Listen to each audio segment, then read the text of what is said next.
ప్రధాని కొడుకు ఇంట్లో రోగం, సిరియా సైన్యాధిపతి కుష్టి రోగం. చూడండి, ఎంత గొప్పోళ్ళైనా అందరి జీవితాల్లో ఉంటుంది ఇది.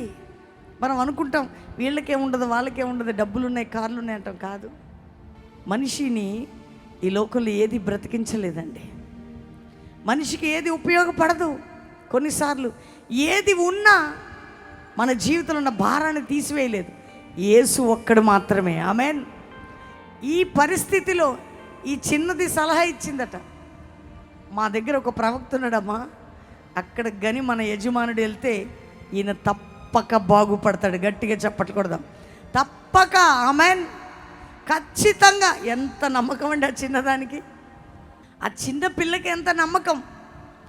వచ్చిందేమో బానిసగా, తల్లిదండ్రుల నుంచి బానిసగా గుంజి పట్టుకొని వచ్చారు ఈ పిల్లని తీసుకొచ్చి. సిరియా సైన్యాధిపతి నయమాన్ ఇంట్లో ఆయన భార్యకి పరిచర్య చేస్తుంది. పాపం, మమ్మల్ని తెచ్చినందుకు, మా దేశాన్ని పాడు చేసినందుకు భలే కుష్టి పట్టిందని శపించట్లేదు ఆమె. ఏమంటుందంటే, నా యజమానిని తీసుకెళ్ళి షమ్రోన్లో ఉన్న ప్రవక్త దగ్గర తీసుకెళ్ళమ్మా, తప్పక నా యజమానుడు బాగుపడతాడు. నిజంగా అండి, దేవుణ్ణి మార్గము చూపేవారు కావాలి ఈ రోజులు. ఆయనని పరిచయం చేసేవారు కావాలా, ఆయన ఎవరో చెప్పేవారు కావాలా, ఆయనలో ఉన్న శక్తి ఏంటో చెప్పేవారు కావాలా, ఆయనలో ఉన్న కృప ఏంటో పరిచయం చేసేవారు కావాలి. ఈ బిడ్డ చెప్తుంది, ఆమె మాట నమ్మి ఈ చిన్న ఒక బానిస మాట నమ్మి బయలుదేరాడండి ఈయన. ఎవరి దగ్గరికి? ఎలీషా దగ్గరికి వెళ్ళాడండి.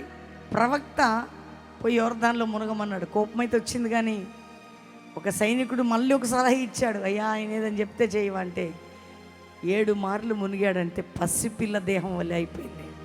అలిసిపోయారా? ఆర్థికంగా నలిగిపోయారా?